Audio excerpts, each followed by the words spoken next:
नमस्कार साथियों, स्वागत है आप सभी का अंकित इंस्पायर्स इंडिया पर। मैं हूं अंकित अवस्थी और आप हैं मेरे साथ में डोनाल्ड ट्रंप के एक और ऐलान के साथ। और ऐलान ये कि हम ईरान युद्ध छोड़ रहे हैं। कब छोड़ रहे हैं आगे बताएंगे आपको।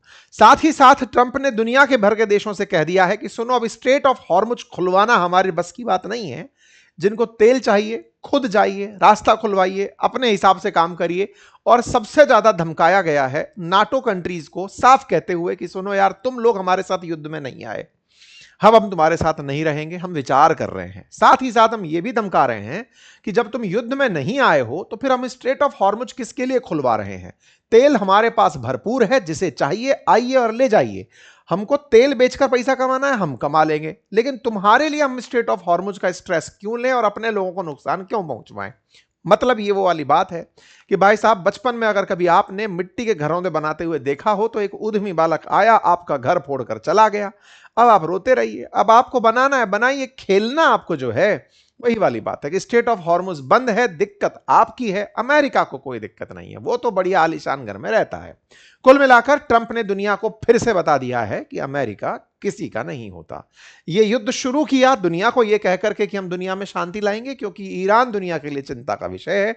लेकिन अब यह कह रहे हैं कि हमको जो मकसद था पूरा, वो हमने पूरा कर लिया। पत्रकारों ने पूछ लिया, सर जी मकसद क्या था आपका जो नहीं भूलना था, हमें जरा बताएंगे। तो ट्रंप क्या कहे हम आपको आगे आके बताएंगे। इसके साथ साथ ईरान ने जो भी करना है वो अपनी तैयारियां पूरी करके बैठा है, क्योंकि एक तरफ अमेरिका ये भी तो पैरेलल हुल दिए जा रहा है कि हम जमीन पर उतरेंगे, यूरेनियम लूट कर भाग जाएंगे, खर्ग आइलैंड पर कब्जा कर लेंगे, सब चीजों में। इधर ये धमकाए फिर रहे हैं। इनका कहना है कि करके देखो बेटा, अगर किए तो वेस्ट एशिया में जितने भी अमेरिका की कंपनीज के ठिकाने हैं, फिर चाहे वो एप्पल है, माइक्रोसॉफ्ट है, गूगल है, हम उन सबको निशाना बनाएंगे और आज रात 8 बजे से ही काम करना शुरू कर देंगे। तो भैया बात ऐसा है, वॉर गेम चल रहा है और उस वॉर गेम में हर आदमी अपने स्तर की प्रतिक्रियाएं दे रहा है। आइए सारी बातों को विस्तार से समझते हैं, लेकिन जरूरी जानकारी जानते हुए। जरूरी जानकारी यह कि इस रविवार होने जा रही है एक वेबिनार, जिसमें सीखेंगे आप हमसे बनाना वाइब कोडिंग से अपने लिए वेबसाइट। ये वेबसाइट बनाने की जो पूरी प्रक्रिया है, ये कुछ ऐसी वेबसाइट बनाने की है। आप इसे सीखना चाहते हैं, आपके काम को आगे बढ़ाना चाहते हैं, अपनी प्रोफाइल को मजबूत करना चाहते हैं, अगर आप चाहते हैं तो इस प्रक्रिया में शामिल हो सकते हैं। शामिल होने के लिए लिंक कमेंट बॉक्स में दिया है, जाकर आप उसे जाकर क्लिक करिए। वहां पर व्हाट्सएप कम्युनिटी का ऑप्शन दिया है, उसे जाकर ज्वाइन कर लीजिए। कई बार ये भर जाती हैं तो आप ज्वाइन नहीं कर पाते हैं, वो हम आपकी परेशानी के लिए लगातार अपनी टीम को कहे रहे हैं कि भैया कृपया इनको अपडेटेड रखें। आप अपनी जानकारी इसमें डालिए ताकि जब भी इस तरह की अपडेट आए आप तक दे दिए जाएं। और जाते जाते विज्ञापन में एक पॉइंट ये कि भैया सब्सक्राइब का एक बटन है चैनल पर, जिसे दबाने का कोई खर्चा नहीं है। जो भी हमारे सीनियर लोग ये समझते हैं कि इसको दबाने के बाद अंकित के पास हमारे बैंक अकाउंट से पैसा चला जाएगा, सर नहीं जाएगा। और कृपया करके इस नंबर को बढ़ा दीजिए। जो सब्सक्राइब नहीं किए हुए हैं और हमको पूरा प्यार दे रहे हैं, सुन रहे हैं हमें, इसे सब्सक्राइब करें और इसे आगे चलाएं। चलिए तो खबर को विस्तार से चर्चा कर लेते हैं। ट्रंप ने अपनी तरफ से साफ साफ कह दिया है कि सुनो, जिस बात के लिए मैं आया था ये कहने कि स्ट्रेट ऑफ हॉर्मुज अब जाकर के खाली करा दिया है मैंने, कोई भी जहाज यहां से निकले अमेरिका साथ खड़ा है। अब अमेरिका साथ भी नहीं खड़ा है और हम ये सपना भी छोड़ चुके हैं कि हम स्ट्रेट ऑफ हॉर्मुज खुलवाएंगे। मतलब साफ है, स्टेट ऑफ हॉर्मुज में ईरान का दबदबा कायम रहेगा आज के हिसाब से, ट्रंप के बयान के हिसाब से। यानी ईरान से जिसको बात करनी है कर ले। ईरान के सामने ये छोटू सी जो जगह दिख रही है आपको, ये ओमान के पास है। तो ईरान और ओमान दोनों मिलकर जो डिसाइड करें कर लें साहब। अपन ने तो घर खिंडा दिया। आपको आना है पर्शियन गल्फ से निकालकर पानी में से जहाज लेकर जाना है, ईरान से बात कर लीजिए, अपनी सुरक्षा खुद करिए, हमें मतलब नहीं है। ओके, ये बात इन्होंने पत्रकारों को साफ साफ कहते हुए कहा कि हम अपने सैन्य अभियान खत्म करने के लिए तैयारी में हैं। अब चाहे स्ट्रेट ऑफ हॉर्मुज बंद रहे, हमें इसको खोलने की कतई आवश्यकता नहीं है। अखबारों को अपने इंटरव्यू में इन्होंने साफ साफ कहा कि साहब, हम लोग आने वाले समय में ईरान में जो परिवर्तन चाहते थे वो होता हुआ देख रहे हैं। इनसे पूछा गया, सर क्या करने गए थे? बोले हम गए थे कि ईरान कभी न्यूक्लियर बॉम्ब ना बना पाए। बोले बहुत बढ़िया सर, न्यूक्लियर बॉम्ब तो ना तो आप अब तक उसको खत्म कर पाए, ना न्यूक्लियर बॉम्ब का मसाला वहां से बाहर निकाल पाए, कुछ भी नहीं कर पाए, लेकिन आप कह रहे हैं कि हमने बहुत नुकसान पहुंचाया। बिल्कुल सही कह रहे हैं, आपने ईरान को नुकसान नहीं, पूरी दुनिया को बहुत नुकसान पहुंचाया, क्योंकि उसके बाद में इसने एक एक करके आपके सभी ठिकानों को नुकसान पहुंचाना शुरू किया। फाइनली अब आप यहां पर इन सबको मरता गिरता छोड़कर जाने की बातें करते हुए दिखाई दे रहे हैं। इस बीच में ईरान क्या किया? ईरान ने अपनी संसद में एक क्या कहते हैं उसको, अप्रूवल डाल दिया पार्लियामेंट के अंदर रेजोल्यूशन का कि सुनिए साहब दुनिया वालों, हम टोल वसूलने का विचार कर रहे हैं। किस जगह से? इस स्ट्रेट ऑफ हॉर्मुज से। अच्छा, क्या ये ईरान कर सकता है? समझिए, जब अमेरिका युद्ध करके उसको इस काम से नहीं रोक पाया, तो जब अमेरिका खुद कह रहा है कि मैं चला जाऊंगा यहां से, उस समय तो ईरान और ज्यादा धौंस के साथ करेगा।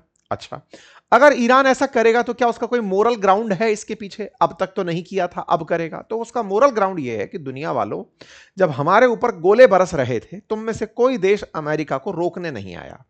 अब तुम्हें लगता है कि अमेरिका तो पीछे हट गया और तुम हमसे युद्ध करने आओगे और टोल के नाम पर कहोगे कि हम टोल नहीं देंगे, यहां से जाने वाले जितने भी देश हैं वो अपने टोल के बिना जाना चाहते हैं, तो हमसे व्यापारिक रिश्ते रखो, बात कर लिया जाएगा। ये बिल्कुल वैसे ही है जैसे स्वेज कैनाल पर इजिप्ट कंट्रोल कर कर बैठा है, बॉस्फोरस स्ट्रेट पर तुर्की कंट्रोल करके बैठा है, जिब्राल्टर को कहीं ना कहीं यूके कंट्रोल करता है। तो एक तरह से जल के ये जितने भी स्ट्रेटेजिक चोक पॉइंट्स हैं, इन चोक पॉइंट्स को लेकर के ये लोग अपने अपने हिसाब से बैठ गए हैं। ईरान की तरफ से सरकारी मीडिया इस तरह की चर्चा कर रही है कि ईरान आने वाले समय में जहाज के हिसाब से टोल वसूलेगा। बहुत बढ़िया ट्रंप, आपने एक बहुत अच्छा काम किया। अब तक जो स्ट्रेट ऑफ हॉर्मुज पूरी तरह से ट्रेड के लिए उपयोग में ली जा रही थी, फ्री ऑफ कॉस्ट लोग आ जा रहे थे, आपने दुनिया को बेहतरीन तोहफा दिया। आपने उस स्ट्रेट ऑफ हॉर्मुज को अब ईरान के कंट्रोल में दे दिया। आप फाइनली जीत गए ट्रंप, आप यहां से निकल रहे हैं, आपके उद्देश्य भले ही पूरे हो गए हो। तो साहब एक बात बताइए कि इस युद्ध में जो लोग उतरे थे उनमें से अमेरिका को क्या मिला और ईरान को क्या मिला? साहब अमेरिका तो विजेता होकर निकला है। कैसे? क्योंकि अमेरिका को डेथ टू अमेरिका कहने वाला जो आदमी था अब वो नहीं दिखेगा।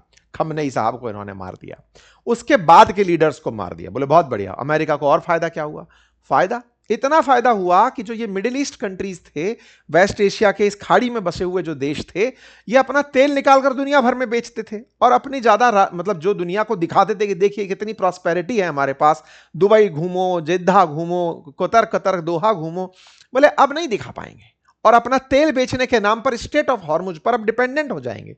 कीमतें बढ़ जाएंगी तेल की, तो आकर के हमारे तेल को लोग खरीदने आएंगे। अमेरिका भी तेल बेचता है, दुनिया के एक्सपोर्टर्स में टॉप पर खड़ा है। लोग अमेरिका दूर होने की वजह से, अमेरिका का तेल महंगा होने की वजह से नहीं खरीदते थे। क्वालिटी भी थोड़ी लो ग्रेड की अमेरिका के तेल की थी। ऐसे में अब अमेरिका ने दुनिया में तेल की कीमतें बढ़ा दी जी। $105 प्रति बैरल से ऊपर जो तेल चल रहा है, इसमें अमेरिका का बढ़िया खर्चा निकल रहा है। तो साफ साफ इन्होंने दुनिया में जो दिक्कतें पैदा की, उससे अपने तेल को बेचने का माहौल बड़ा खड़िया कर लिया। तो कुल मिलाकर साहब अमेरिका ने अपनी तरफ से दुनिया को 4 संदेश भेजे। ट्रंप के ट्वीट को हम आपके सामने हिंदी में बतिया दे रहे हैं। पहला कि ईंधन अमेरिका से खरीदें, हमारे पास भरपूर मात्रा में है, क्योंकि अल्टीमेटली स्ट्रेट ऑफ हॉर्मुज बंद है। अमेरिका का इसमें क्या फायदा है? अरे भाई जब तेल उसके पास है तो बेचने के लिए ही तो है। आप में से कुछ लोग कहेंगे सर ये गलत नहीं है क्या? नहीं, बिल्कुल गलत नहीं है। उसने इतनी मेहनत करी है भाई। अमेरिका ने वेनेजुएला को कब्जे में लिया है, उसका पूरा दुनिया का सबसे बड़ी मात्रा का जो तेल है वो उसके कंट्रोल में है। अब तो बढ़िया बेच करके गोल्ड कमाएगा। मतलब क्रूड ऑयल जो है वो ब्लैक गोल्ड है, मतलब पैसा बहुत है उसमें, तो बढ़िया पैसा कमाएगा। तो ट्रंप सीधा सीधा बोल रहे हैं कि देखिए नंबर 1 हमारे पास तेल बहुत है, आइए और खरीदिए। दूसरा नंबर, अपना खुद से साहस जुटाइए स्ट्रेट को खुलवाने में।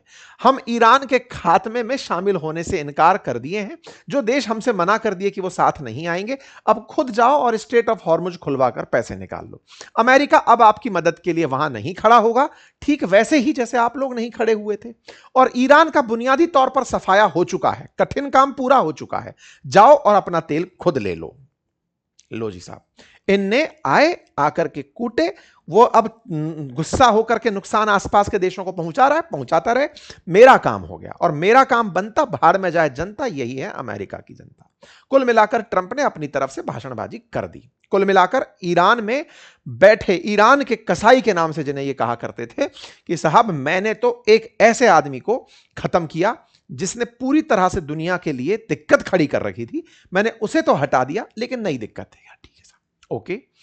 इसके बाद ट्रंप यही नहीं रुके, इन्होंने फ्रांस को भला बुरा कहा फ्रांस वालों, तुमने अपने हवाई क्षेत्र को हमें यूज करने से रोका, तुमने अपनी तरफ से हमारे जहाज जो जा रहे थे उन्हें जाने से रोका। याद रखेंगे तुम अमेरिका का साथ नहीं दिए थे। ट्रंप बहुत बोले हैं साहब। ट्रंप ने कहा कि याद रखा जाएगा, फ्रांस जो हमारे जहाज जा रहे थे, country of France would not let plane headed to Israel loaded up with military supply fly over French territory. France has been very unhelpful with respect to the butcher of Iran, who has been successfully eliminated. The USA will remember. ये बिल्कुल ऐसे नहीं होता खरा खरा कि बेटा तुम हमारा साथ नहीं दिए थे, बिल्कुल गले के अंदर होने वाले, जो बच्चों के अंदर होने वाले झगड़े हैं, वैसी ट्रंप फीलिंग दे रहे हैं कि सुनो ये फ्रांस वालों, तुम हमारा साथ नहीं दिए ना, याद रखेंगे, सब देख लिया जाएगा। अच्छा, इसी बीच में इनका देखना और जेट फ्यूल का भाव बढ़ जाना, यह अलग एक एंगल है, उसको कभी हम और डिटेल में डिकोड करेंगे। फ्रांसीसी लोग निकल कर आए कि साहब हमने तो मना ही नहीं किया, आपको हो सकता है मिस इन्फॉर्मेशन हो। लेकिन क्या वाकई में ऐसा है, फ्रांस ने मना नहीं किया होगा? असल में यूरोप इन दिनों एक अलग चाल चल रहा है। यूरोप के दो देश, स्पेन और इटली, साफ साफ अमेरिका को मना कर दिए हैं कि आप अपने जहाजों को, अब देखो ऐसे समझो, अगर पश्चिम एशिया में फारस की खाड़ी में ईरान पर गोला गिराना है तो अमेरिका की क्रेडिबिलिटी खत्म होने का प्रमाण देखिए। सबसे पहले इन पश्चिम एशिया के देशों ने, जो खाड़ी में फंसे हुए देश हैं, यूएई, ओमान, कतर, बहरीन, इन सब ने पहले अमेरिका को मना किया कि साहब आप हमारे यहां से गोला नहीं चलाएंगे। पहला प्रभाव खत्म। दूसरा, डियागो गार्सिया, इंडियन ओशियन के अंदर बसी हुई वो जगह जहां पर अमेरिकी जहाज खड़े रहते हैं, यूके ने मना किया, आप यहां से ईरान पर बम नहीं चलाएंगे। ओके, बचा कौन? इजराइल। इजराइल के पास जॉर्डन। इजराइल में और पानी के अंदर इन्होंने अपना अब्राहम लिंकन खड़ा किया, उधर केराल आर फोर्ड खड़ा किया, बोले यहां से फाइटर जेट जाएंगे, बम चला के आएंगे, बोले बहुत बढ़िया। लेकिन इजराइल तक भी तो जहाज भेजना पड़ेगा। अच्छा, फाइटर जेट्स बहुत लंबी दूरी तय करते हैं, या तो उनको रिफ्यूल करना पड़ता है, और चूंकि फाइटर जेट कंफर्टेबल चीजें नहीं है, मतलब आप ऐसे समझिए कि एक फाइटर जेट अगर उड़ करके अमेरिका से चल के ईरान पर गोला गिराने आ रहा है और उसको 2-4 घंटे अगर चलना पड़ गया, तो कॉकपिट में बैठा आदमी जो है ना, आपने हवाई जहाज की अगर यात्रा की हो तो जहाज का जो पायलट है वो भी खड़ा होकर के थोड़ा बहुत मूवमेंट करता है। फाइटर जेट्स तो युद्ध के लिए ही बने हैं, और एकदम बिल्कुल ऐसे कि बस अब रेसर कार की तरह जाना है, एकदम अटेंशन में जाना है, तो इनको समय समय पर रुककर रिफ्यूलिंग, सर्विसिंग, ये सब देनी होती है।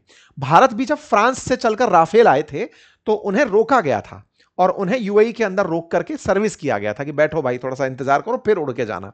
फाइटर जेट्स को लंबा नहीं उड़ाया जाता क्योंकि तेज बहुत चल रहे हैं, मतलब आप तेज गति से चलती हुई गाड़ी है, भले ही उसको दूरी तय करनी है, लेकिन उसको दिक्कतें भी काफी सारी आएंगी, ऐसे समझिए। अब क्या हुआ, इन देशों ने कहा कि हम आपके जहाज जो ऊपर से हमारे उड़ के जा रहे हैं, उड़ेंगे यूरोप से ही। मतलब आप अगर हम नक्शा उठाकर देखेंगे तो अमेरिका से आपको पहुंचना है इजराइल, तो हमला करने के लिए यूरोप को क्रॉस करना है। यूरोप के अंदर देश हैं, इटली है, स्पेन है, ये बिल्कुल मेडिटेरेनियन सी के किनारे बने हुए देश हैं। इन सबको अपनी लोकेशन का महत्व पता है कि अमेरिकी जहाज हम पर से निकल कर जाएंगे, तो ये रुकने की बात करेंगे। इंटरेस्टिंग है कि नाटो कंट्रीज में ये जो जितने भी यूरोपियन देश हैं, इन देशों में लगभग 30 से अधिक ऐसे बेसेस हैं जहां अमेरिकी सैनिक टिके हैं। तो इन देशों ने साफ साफ इनकार कर दिया कि हम आपके जहाज को उतरने नहीं देंगे। बोले क्यों?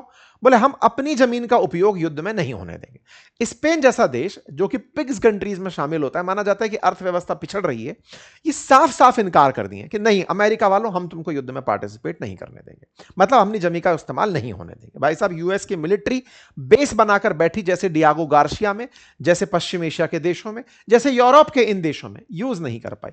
यह काम अब फ्रांस भी कर दिया है। तो कुल मिलाकर के अमेरिका को बड़ा दुख हुआ।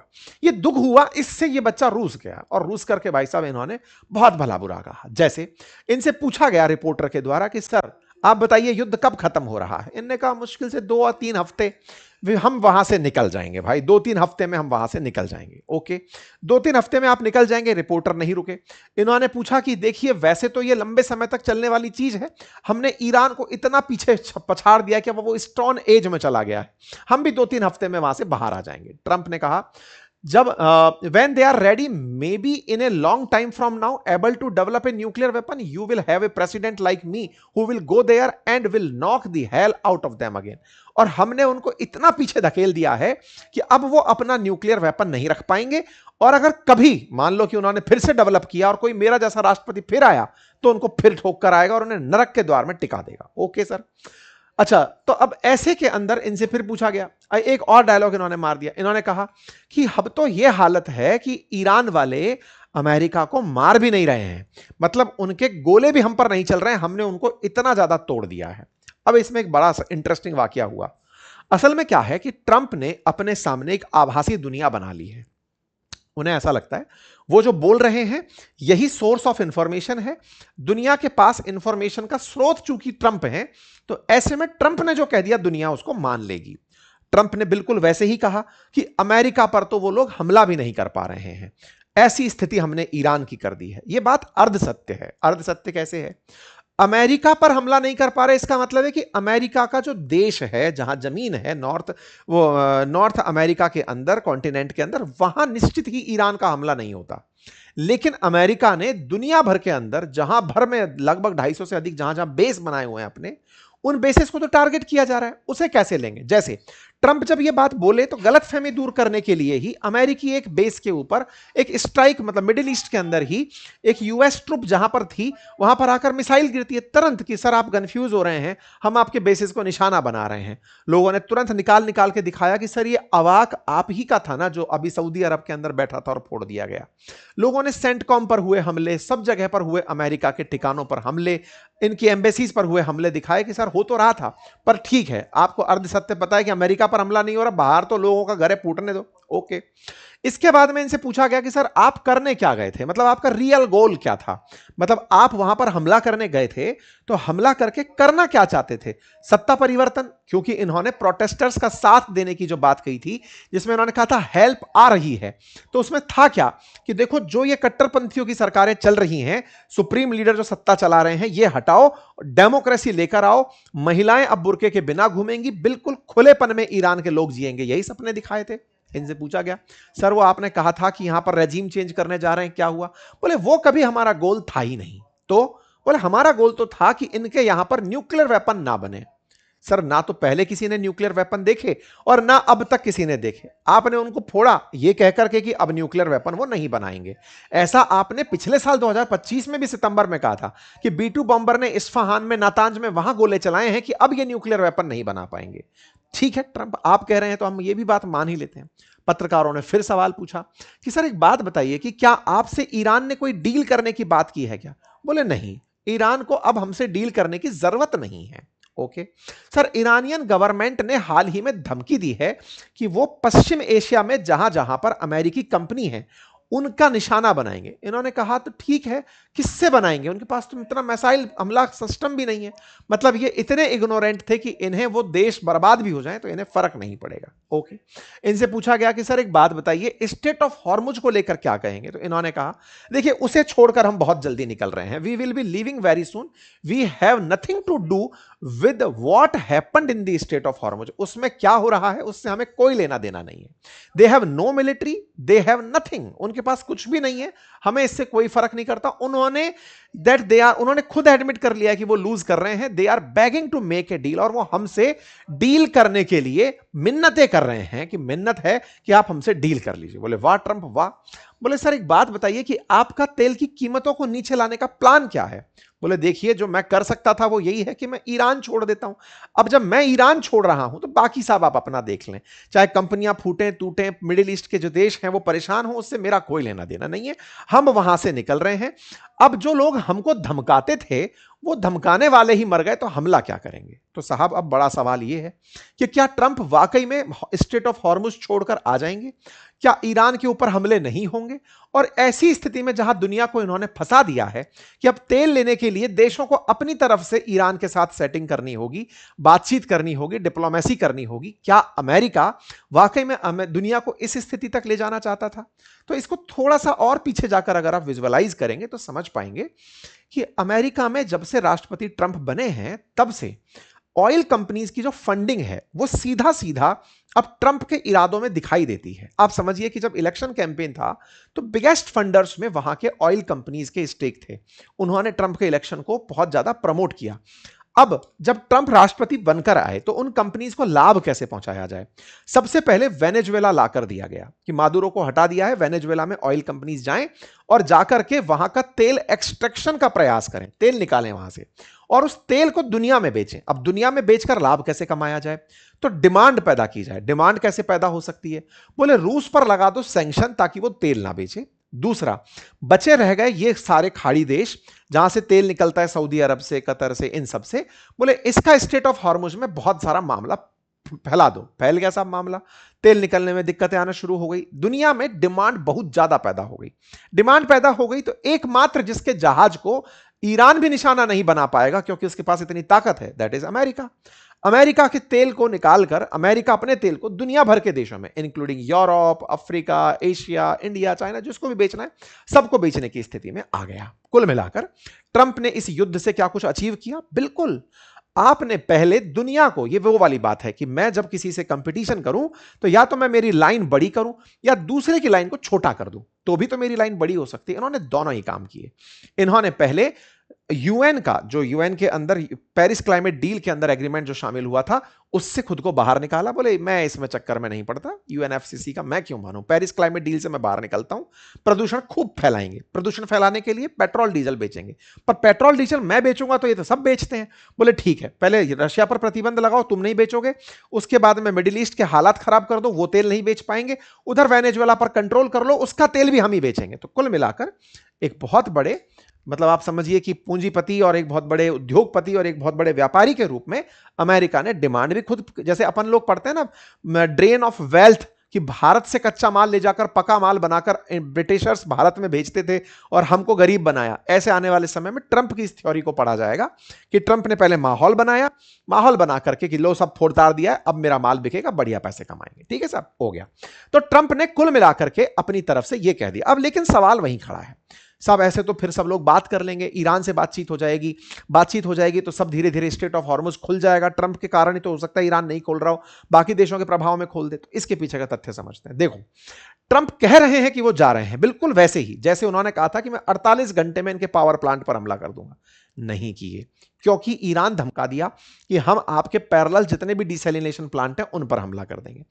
खुद ने कहा कि 5 दिन का सीज फायर कर रहा हूं, 23 मार्च को किया, 23 मार्च के बाद में 27 मार्च को फिर आए कि मैं 10 दिन का सीज फायर कर रहा हूं, लेकिन सीज फायर हुआ नहीं। मतलब अमेरिका ने उस पूरे सीज फायर की कहानी को एक मजाक के रूप में रखा। अमेरिका ने इस्फहान पर हमला कल किया, वो मैंने आपको दिखाया। यानी एक तरफ से सीज फायर चल रहा है और दूसरी तरफ हमले चल रहे हैं। इसका मतलब इनकी बातों में कुछ भी तर्क नहीं है। युद्ध के अंदर अगर ये शांति की बात कर रहे हैं तो शांति के बाद भी युद्ध होता रहेगा, इसके बारे में आप ट्रंप को ले सकते हैं। तो फिर बोले ये तो पागलपन है। तो भाई मैंने इसीलिए तो आपको 2 दिन पहले एक सेशन किया था जिसमें लिखा था कि पगला गए हैं ट्रंप, और हमने एक मैडमैन थ्योरी बताई थी कि ट्रंप ये दोहरी चाल चलते हैं सामने वाले को कंफ्यूज करने के लिए। भाई वो युद्ध रोक भी रहा है कि मार भी रहा है, समझ ही नहीं आ रहा है क्या चल रहा है इस बात को। लेकिन अगर करेक्ट तरीके से समझना है तो मार्को रूबियो के बयान को देखकर समझ सकते हैं। मार्को रूबियो से भी सेम सवाल किए गए, जो कि इनके विदेश मंत्री, रक्षा मंत्री जो भी बने घूमते हैं। पीटर हेगसेथ रक्षा मंत्री हैं, ये स्टेट मिनिस्टर हैं, गृह मंत्री और विदेश मंत्री की तरीके से रहते हैं। इनसे पूछा गया कि साहब ऑब्जेक्टिव पूरा हुआ? बोले हाँ हाँ, हम जिस काम के लिए गए थे हमने एयरफोर्स खत्म कर दी, नेवी खत्म कर दी, मिसाइल फैक्ट्री खत्म कर दी। बोले रेजिम चेंज? बोले वो उद्देश्य नहीं था, पलट गए। ये वो वाली बात है कि यूपीएससी का एग्जाम देना है आईएएस बनने के लिए। बोले नहीं नहीं, मेरे को तो टीचर बनना था, मैं तो पढ़ी इसलिए रहा था, मेरा सिलेक्शन नहीं होगा, पढ़ लिख कर मैं एक दिन बढ़िया शिक्षक बनूंगा। तो साहब एग्जाम क्वालिफाई नहीं हुआ तो इन्होंने अपने आप को जिस भूमिका में है उसी को सही से मान लिया। इन्होंने कहा कि अगर गलती से ऐसा है कि कल को ईरान कहता है कि मैं पड़ोसियों के कमजोर केंद्रों को निशाना बनाऊंगा तो अमेरिका ध्यान रख लेगा। कुल मिलाकर के अब ये पूरी तरह से परेशान इस बात को लेकर हो रहे हैं कि हमने बहुत कुछ किया लेकिन दुनिया हमारे काम को रिकॉग्नाइज नहीं कर रही है। लोग जितने भी हैं वो हमें रिकॉग्नाइज नहीं कर रहे हैं। इनसे किसी आप ही की तरह लोगों में से सवाल उठ गया कि सरकार एक बात बताइए। अच्छा, अमेरिकियों की एक खासियत यह है कि सवालों का जवाब देने से नहीं हटते, आप जो पूछोगे जवाब दे देंगे, इन्हें फर्क नहीं है। जैसे कई जगह आपके दिमाग में एक पिक्चर रहती है ना कि यार ये तो हम अपने राजनेताओं से पूछ ही नहीं सकते, इनसे आप जो चाहो पूछ लो। इनसे पूछा वो भैया वो Kim Jong Un north Korea वालों के बारे में क्या ख्याल? बोले वो अच्छा आदमी है। ईरान बेकार आदमी। बोले वो अच्छा आदमी कैसे? बोले उसके पास न्यूक्लियर बम भी है, उसके बावजूद कभी उसने अमेरिका मुर्दाबाद, इजराइल मुर्दाबाद नहीं किया। Death to America, death to Israel कभी नहीं किया। ईरान वाले करते थे इसलिए पनिशमेंट पाए। तो भाई अब आपके दिमाग में रहना चाहिए कि अमेरिका की नजर में न्यूक्लियर बम रखने वाले भी अच्छे हो सकते हैं। नॉर्थ कोरिया के दिन बढ़िया चलकर आ गए। खैर, किम जोंग इनके बारे में, नॉर्थ कोरिया के बारे में जो भी इनके स्टेटमेंट रहे हों, कुल मिलाकर ये अपनी पूरी ईरान की प्रक्रिया को अपनी सफलता के रूप में बताते हैं। ओके, इसके बाद में आगे की क्या कहानी है? आगे की कहानी कुछ इस प्रकार से है कि कल हमने आपको जानकारी दी थी कि अमेरिका प्लानिंग कर रहा है कि वो युद्ध में अपने सैनिक उतारेगा। क्या वाकई में उतारेगा? देखो क्या है ना जी, आज रात को मतलब टाइम दिया है कैरोलिना लेविट ने कि 9 बजे ट्रंप देश को संबोधित करेंगे। अब क्या संबोधित करेंगे अमेरिका को, यह सुनना होगा। अमेरिका के समय के हिसाब से सुबह 6 बजे होगा कल के दिन, तो आपको वो जानकारी मिल जाएगी। उस पर हम अभी चर्चा करेंगे कि क्या क्या घोषणाएं कर सकते हैं वो। लेकिन इतना तय है कि अमेरिका अगर गलती से जमीन पर उतरने की तैयारी करता है कि मैं जाऊंगा और वहां से मतलब यूरेनियम चुरा कर ले आऊंगा, जमीनी वॉर छेड़ दूंगा बिल्कुल अफगानिस्तान की तरह, तो उस पर इनकी प्रतिक्रिया ईरान वालों की आना शुरू हो गई है। ईरान वालों ने साफ कह दिया है कि सर अगर आपके दिमाग में ऐसा ख्याल है कि आप आएंगे, हम पर हमला करेंगे और हमारे संसाधनों को लेकर चले जाएंगे, तो तय रहिएगा कि आपके पश्चिम एशिया में जितने भी कंपनीज के ठिकाने हैं, एचपी का, गूगल का, लेनोवो का, जितने भी हैं, हम उन सबको निशाना बनाएंगे। अब बात कर लेते हैं अपडेट में कि सर वो पाकिस्तान ने जो मध्यस्थता की थी उसका क्या हुआ। आपको याद होगा हमने कल भी आपको यह सेशन में जानकारी दी थी कि पाकिस्तान के लिए बेगानी शादी अब्दुल्ला दलाल हमने कहानी सुनाई थी, याद है? कल के सेशन को अगर आप चेक करेंगे उसमें मैंने एक पॉइंट रेज किया था। मैंने यह कहा था कि पाकिस्तान का उपयोग अमेरिका वैसे ही कर रहा है जैसे रिचर्ड निक्सन ने किया था पाकिस्तान का इस्तेमाल। रिचर्ड निक्सन ने किसिंगर को भेज करके कहा था पाकिस्तानियों से कि हमारे रिश्ते चाइना से बहाल कराओ, याद आया? अब एग्जैक्टली वही हुआ पाकिस्तान के अंदर 2 दिन पहले 29 और 30 मार्च के दिन, जब आपने सुना था कि यहां पर मिस्र से, सऊदी से, तुर्की से विदेश मंत्री आए थे बातचीत करने के लिए, तो मैंने आपसे यह कहा था कि अब पाकिस्तान जो है वो चाइना जाएगा बातचीत करने के लिए, क्योंकि पहले भी अमेरिका जिन चीजों को नहीं कर पाता फिर वो चाइना को लेकर आता है। तो देख लो यही हुआ। आज का अपडेट यह है कि पाकिस्तान के विदेश मंत्री जिन्होंने इन सबसे बातचीत की थी, इशाक डार, अमेरिका के इशारे पर चाइना पहुंच चुके हैं। वांग वी से, जो कि वहां के विदेश मंत्री हैं, उनसे मुलाकात किए हैं। मुलाकात के पॉइंट जो निकल कर आए वो 5 सूत्रीय पॉइंट के रूप में दुनिया के सामने रखे गए और उनके अंदर यही वाली बात कि स्ट्रेट ऑफ हॉर्मुज खुलवाना है और अंतरराष्ट्रीय शांति लेकर आना है। मतलब ट्रंप जो खुद नहीं कर पा रहे, अब उन्हें चाइना की जरूरत पड़ गई है। क्यों? क्योंकि ईरान से $400 बिलियन का तेल खरीदने का चाइना ने एग्रीमेंट किया हुआ है। ऐसे में अगर ईरान टोल लगाने निकल पड़े तो चाइना के बहाने ईरान को मजबूती देने का हो सकता है एक ऐसा प्लान लाया जाए जिसमें ईरान को दुनिया भर के देश कहें कि तुम्हारा जो नुकसान हुआ है हम उसके लिए तुम्हारे को मदद दे देते हैं। ये इन 5 सूत्री कार्यक्रमों के अंदर यह बात कही गई है कि ह्यूमैनिटेरियन लॉज को ध्यान में रखते हुए पीस टॉक को बढ़ाते हुए आगे चलना होगा और तय किया जाएगा कि कैसे ईरान की सॉवरेनिटी की सुरक्षा की जा सके और जो लोग यहां पर फंसे हैं उनकी मदद की जा सके। साथ ही साथ में यूएन के नेतृत्व के अंदर कैसे कॉम्प्रिहेंसिव पीस प्रोग्राम को लाया जा सके। अर्थात जो जिसको बिगाड़ना था बिगाड़ दिया, अब यूएन भी आएगा, चाइना भी आएगा, दुनिया भर के देश रास्ता निकालेंगे कि ईरान को शांत किया जाए, स्ट्रेट ऑफ हॉर्मुज को खुलवाया जाए। और उसके साथ बातचीत के लिए अमेरिका ने बैकडोर चैनल से पाकिस्तान का फिर से इस्तेमाल किया और चाइना को पिक्चर में घुसा लिया, क्योंकि डायरेक्ट चाइना के साथ बातचीत कर नहीं पा रहे थे। कुल मिलाकर के अब ईरान की चेतावनी अपनी जगह है। अरागची ने साफ कहा है युद्ध हमने शुरू नहीं किया था, अब आप आए हो तो जमीन पर आपका स्वागत रहेगा, हम 6 महीने तक युद्ध लड़ने की तैयारी में हैं। खैर, अब जो भी अपडेट है वो मैं आपको दे चुका।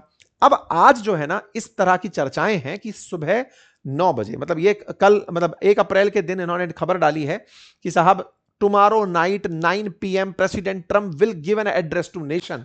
तो ऐसे में जब ये इंपॉर्टेंट अपडेट देने की बात कैरोलिना लेविट कर रही हैं तो दुनिया भर में कयास लगाए जा रहे हैं कि ये क्या क्या हो सकते हैं।